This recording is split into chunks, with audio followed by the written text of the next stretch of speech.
when life just seems to pile everything on you at once, like you're juggling way too much and feel like you might just drop it all. Oh, yeah. That sense of being totally stretched thin. Exactly. Like all your internal warning lights are just flashing like crazy. I think we've all been there. Definitely. And that feeling, that state of being overwhelmed, it's basically your body doing what it's, well, designed to do. It's a natural alarm system kicking in. It's fundamentally a survival response. Okay. Our source for this deep dive from Best Holistic Life by Theresa Byrne, she points out that our bodies are just hardwired to react to things we perceive as threats. Right. And Theresa, who, by the way, really seems to know her stuff, she highlights that there's even like a good kind of stress, Yeah. eustress, Yeah. like pushing yourself in a workout. Yeah, the challenge stress. But what we're really zoning in on today is the other kind, the distress, that persistent negative pressure that just completely drains you. And what's really insightful in Theresa's piece is how she frames setting boundaries. It's not just like a nice little suggestion for feeling better. She calls it a survival hack. A survival hack, I like that. Yeah, a really fundamental strategy for navigating those super overwhelming times. It goes deeper than just, managing your to-do list better. Exactly. So we're not just talking about the standard advice like, oh, just say no more. No, no, no. This deep dive, we want to explore the science bit behind stress, sure, but more importantly, unpack how these specific kinds of boundaries she talks about can have this really quite direct impact on your body's actual stress response system. It's a fascinating connection. So yeah, let's really dig into this. Okay, so maybe let's start with what's actually happening inside us when we feel stressed. You've probably heard of the fight or flight response. Yeah, the classic survival mode. It's this automatic mechanism, kicks in when we feel danger or just, totally overwhelmed. And that involves some key biological players working together, doesn't it? Like the HPA axis, the hypothalamus pituitary adrenal thing. That's the one. The HPA axis and also the sympathetic nervous system, the SNS. Got it. So these systems basically flood your bloodstream with stress hormones, think adrenaline, cortisol. It's like your body slamming down the gas pedal. Right. Go, go, go. And that surge causes this whole cascade of immediate physical changes, all designed to help you either, fight the threat or run away from it. So that's the racing heart, the higher blood pressure, breathing faster. Your body's basically prepping for action. Exactly that. Your muscles tense up, ready to move, and importantly, your body starts diverting energy away from stuff it deems non-essential right then, like digestion. Even your immune system takes a backseat. Which makes total sense for like a sudden crisis. Yeah. A short burst. Absolutely. Super helpful short term. But as the article really emphasizes, the problems start when that state of high alert isn't short term, when it becomes like your default setting. When it's prolonged, yeah. That's when we see the negative fallout. Your body constantly in fight or flight. It starts messing with your thinking, harder to make clear judgments, right? Yeah, fuzzy thinking. Affects your emotional regulation too. And over time, it can suppress your immune system, mess with digestion. Leading to, burnout, more anxiety, even actual physical health problems down the road. Yeah. Okay, so we get the stress mechanics. Now, let's bridge this to the main idea. How do boundaries act as this kind of unique tool here beyond just managing time better? Okay, this is where Theresa Byrne's perspective gets really interesting. Think about boundaries, the way she talks about them, as more than just, say, drawing lines with other people about your time. Okay. They're also about creating these internal conditions, sort of buffering yourself from that constant stress response activation. It's like a protective layer against just feeling totally swamped. And it works in ways that specifically target your nervous system and your cognitive state. Huh. So it's not just about having fewer demands, it's actually changing how your body and mind react to the demands that are there. Precisely. By setting clear limits, maybe on your time, maybe your emotional energy, even your physical space, you're essentially reducing the number of potential triggers for that fight or flight alarm bell. Fewer triggers, less alarm. Right. And conserving that mental and emotional energy is huge. It helps prevent that awful decision fatigue, where even tiny choices feel like climbing a mountain. Oh, I know that feeling. So ultimately, this all adds up to a greater sense of inner calm, hopefully, even when the outside world is still chaotic. Okay, conserving energy, reducing triggers makes sense. But the article really pushes this idea of the unique ways these boundaries work. Let's get into that. How do they hit the nervous system differently than, say, just meditating for 5 minutes. Well, what's fascinating is how boundaries can provide this like direct pathway to regulating your nervous system. Think of it this way.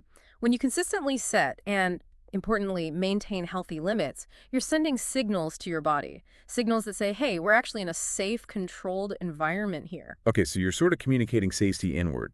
Exactly. And that reduces the constant firing of the sympathetic nervous system, that gas pedal we mentioned. Ah, so it's proactive. Yeah. It's not just coping after the stress hits, it's creating conditions to stop that high alert state from being the baseline in the first place. Precisely. You Hmm? create that buffer with boundaries, and it gives your body the actual space and kind of permission it needs to shift gear, to shift into the parasympathetic nervous system, the The PNS, brake pedal. the brake pedal, the rest and digest system.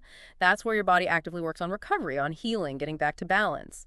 So boundaries can be seen almost like a conscious dial for that stress response off switch, helping you shift from that hyperdrive sympathetic state to the restorative parasympathetic one. That clicks. Instead of just running on adrenaline fumes, boundaries let us intentionally tap into our body's own recovery mode.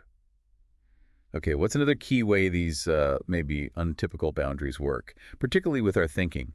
Another really crucial piece is how boundaries help cut down on cognitive overload.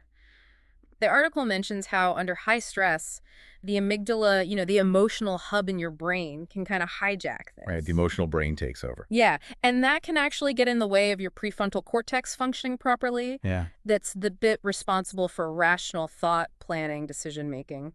So super stressed equals harder to think straight because feelings are running the show. Got it. Exactly. But by setting boundaries, you're minimizing those unnecessary mental demands. The constant juggling, the feeling you have to be on 24/7, the pressure to meet everyone's expectations. It's like having too many tabs open in your brain's browser. Perfect analogy. Everything slows down, maybe even crashes. Boundaries help you consciously close some of those unnecessary tabs.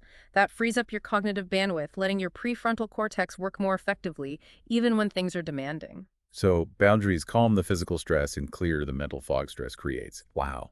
Okay. And the article also talked about reclaiming control. How does that fit in? Well, stress often makes us feel powerless, right? Like Mhm. we're just reacting, being pulled in a million directions, no control over our time or energy. Definitely. Boundaries act as this really potent reminder that you do have agency. You actually do have a say in how you spend your time, where you put your energy, what you agree to take on. Even just small acts of setting a boundary can really reinforce that sense of personal power. It's like grabbing the steering wheel back, even just Oh, for a moment, shifting from feeling like a victim of the situation yeah, to being an active participant in managing it. absolutely.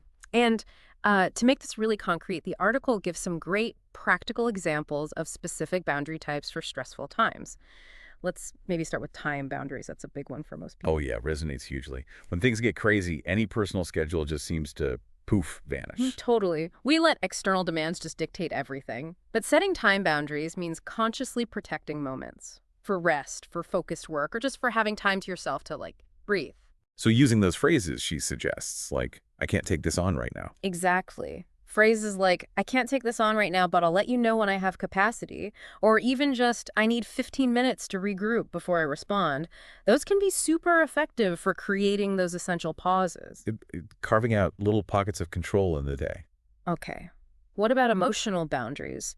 That feels like another area where stress makes us leaky, sort of. Leaky is a good word for it. When we're stressed, yeah, our emotional shields can weaken. We become more susceptible to absorbing other people's emotions, their stress. Right. Emotional boundaries help create that healthy separation. Maybe saying something like, look, I really care about what you're going through and I want to support you, but right now I actually need some space to process my own stuff first. Or the other one she mentioned. Yeah, let's maybe revisit this conversation when I'm in a better headspace. That's vital for preserving your own emotional energy, stopping you from getting totally swamped by everyone else's demands. Hmm. It's being empathetic without becoming like an emotional sponge. Makes sense. Now, physical boundaries, that's one I might not immediately link to stress management in this way. It's maybe less obvious, but yeah. Stress can actually make us more sensitive to physical closeness, heightening our need for personal space. Interesting. So setting physical boundaries, just saying, I actually need a bit of space right now, or I'm just going to step outside for a minute to clear my head, That provides necessary physical distance. It can really help calm your nervous system when it's feeling overloaded and like hyper reactive. It's creating a little physical Like sanctuary. giving your nervous system room to breathe physically? Yeah. Okay. And then the big one for many, work boundaries. Uh-huh. A major source of chronic stress for so many. Increased workload, pressure to be always available. Classic signs of stressful times at work. Tell me about it. So setting clear work boundaries, using phrases like maybe, okay, I can commit to getting X done by then, but Y will need to wait until after that. Or to focus on this urgent priority, I'll need to pause other things and we'll catch up on emails later. That encourages a more realistic workload. And probably prevents resentment building up too. Exactly. Stops you feeling constantly on and running on empty. So, okay, setting these boundaries is one thing, but actually sticking to them, especially when you're already stressed out, that can be tough. Yeah, the follow-through is hard. The article offers some tactics for reinforcing them, which are pretty key. One simple but powerful one is just pause before you respond. Don't just react. Right. When you're in that fight or flight mode, your instinct might be to just react immediately, maybe say yes to something you shouldn't. Taking a deliberate pause, even just a breath, lets you assess more rationally. Decide how you want to respond, not just how your stress makes you respond. Creates that crucial buffer between the trigger and the reaction. Good one. What else helps strengthen them? Prioritizing your own needs. Actively asking yourself, okay, what do I really need right now to feel a bit more grounded, a bit more balanced? Checking in with yourself. Yeah, it shifts the focus back to your well-being, stops external demands from always winning by default. It's acknowledging your own needs are valid, especially when things feel out of control. So giving yourself permission to stabilize yourself first. Exactly. And Theresa also really stresses self-compassion in all this. Ah, yes. Being kind to yourself. Because stress often cranks up that inner critic, right? Makes you feel guilty or selfish for saying no or stepping back. Reminding yourself it's okay, actually. It's necessary to protect your energy. That's crucial. Self-compassion actually bolsters your resolve to keep those boundaries. Makes them sustainable, not just another thing to beat yourself up about. Yeah. Okay. And for those times when words fail us under pressure, she suggested having some go-to phrases, like a script. Yeah, having a few simple, prepared lines ready can make a huge difference. Things like, thanks for thinking of me, but I'm just not able to take that on right now, or this isn't a great time for me to talk about this. Can we revisit it later? It just makes it easier to articulate your boundary in the moment, take some of the emotional heat out of it. Super practical. Okay, so wrapping up, the article also mentions this ripple effect. Setting boundaries isn't just about us, is it? That's a great point she makes. When you establish healthy boundaries, yes, it helps you massively, but it can also positively influence people around you. How so? Well, it models healthy self-respect, for one. It might encourage others to think about their own limits. And also, clear boundaries can genuinely improve relationships, fewer misunderstandings, less resentment bubbling under the surface, just more honest communication. Huh.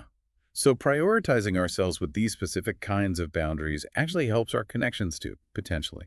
Yeah, potentially.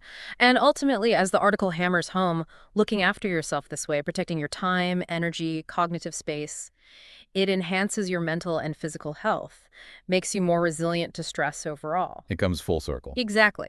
As Theresa Byrne puts it so well, in this context, boundaries really are your buddies, your allies.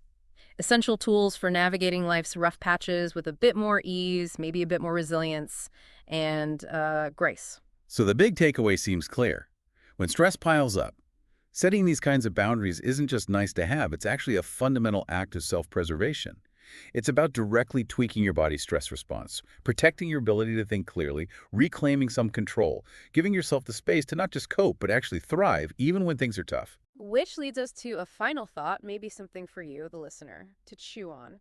Think about one specific area in your life right now. Where could implementing one of these boundary approaches, maybe one that really focuses on regulating your nervous system or cutting down that cognitive load, where could that make the biggest positive difference to your stress levels? What's maybe one small, concrete step you could realistically take, maybe even today, to put that boundary into practice?